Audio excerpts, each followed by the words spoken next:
If you want to get better at the game, you'll need to build some good habits that you stick to help you along the journey. That's why I got for you 5 good habits to build in Valorant. My name is Buster and I make educational Valorant videos. If that interests you, hit subscribe. I also stream on my Twitch, linked in the description. With that being said, let's get right into the video. The first good habit to build is not shifting blame away from yourself. I know from personal experience how often I used to blame my teammates, the enemies making stupid decisions and bad luck for why I lost. I think this is a natural thing because no one wants to be bad, right?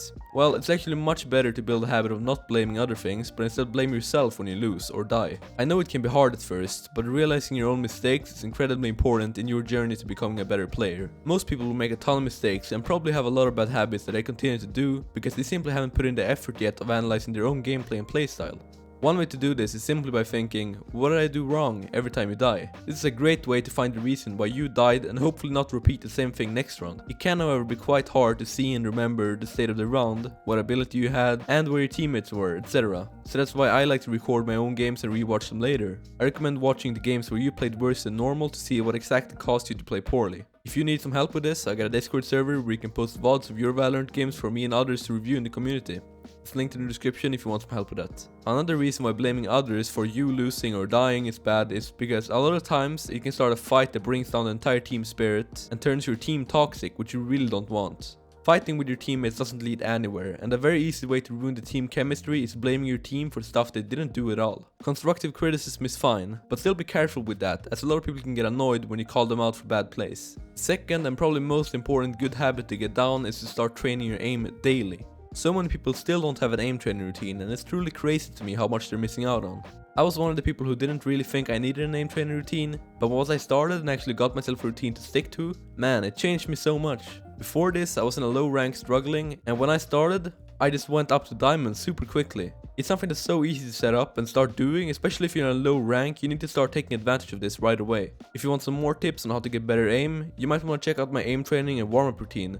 I have a video on that on my card above, so check it out because it has a lot of good information in it. Getting this into your daily routine is a game changer, so if you want to see some real improvements, start practicing your aim. Good habit number 3 is trading kills. A lot of players are way too focused on what they're doing themselves and they don't actually pay attention to what their teammates are doing. If your teammate is making a play, try to go with them.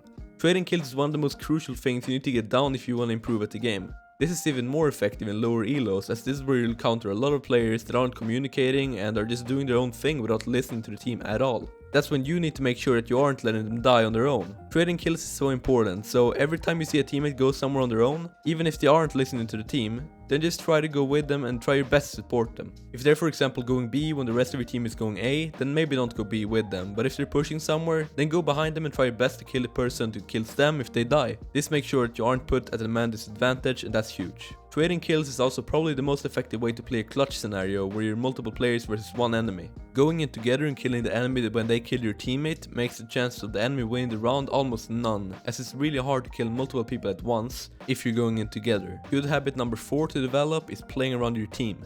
Playing around your team is something that you're gonna have to start doing in higher ranks, but it's even better to get down early. One of the best ways to play with your teammates is asking for a smoke or a flash when you're pushing someone or when you're in danger. Or vice versa, you're asking a teammate if they need a smoke or a flash. Something simple like flashing for a teammate if they're going in aggressive can be something that gets overlooked a lot of times and loses your kill that actually would have been yours if you just used one of your flashes to assist a teammate. I know you're not going to get teammates willing to do stuff like this in every game, but the least you can do is ask, and hopefully someone is willing to do a bit of teamwork. It'll make things a lot easier for you. Something else that's very easy to start doing but a lot of people still get wrong is to stop baiting your teammates. So many players might not even be realizing the fact that they are baiting, as it's something that's very easy to do unconsciously. That's why it's important that you get the habit of going in with your teammates to avoid you baiting. The last way of playing around your teammates that I want to bring up is setting up crossfires. This is actually a topic that I don't see brought up a lot on Valorant YouTube, but I think it's such a powerful way to hold on sites that I just had to. A crossfire is when a teammate and you hold a site by sitting in two positions that complement each other.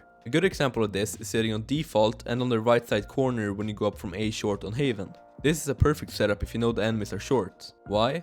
Well, the enemy pushing up can simply not peek you on default and your teammate on the right side at the same time. If they peek your teammate, you kill them from behind, and if they peek you, your teammate kills them from behind. Implementing crossfires when you're defending is such an underrated way to hold a site. This may require some teamwork, but if you have a duo partner that you're queuing with, or you just have a team that's cooperating, then I'd advise you to try this out sometime. The fifth good habit is playing for time in post plants. Playing for time in post plants is something that seems to go over a lot of people's heads, and they just simply don't do it. After the spike is planted, you either have 45 seconds to retake the site and defuse it, or you have 45 seconds to hold the site, and then you won. 45 seconds isn't a lot of time. Don't forget about the time it takes for defenders to rotate from one side to the other and for them to defuse the spike. With all this being said, attackers still push for no reason in post plants and defenders still wait around until they have barely any time left on the clock.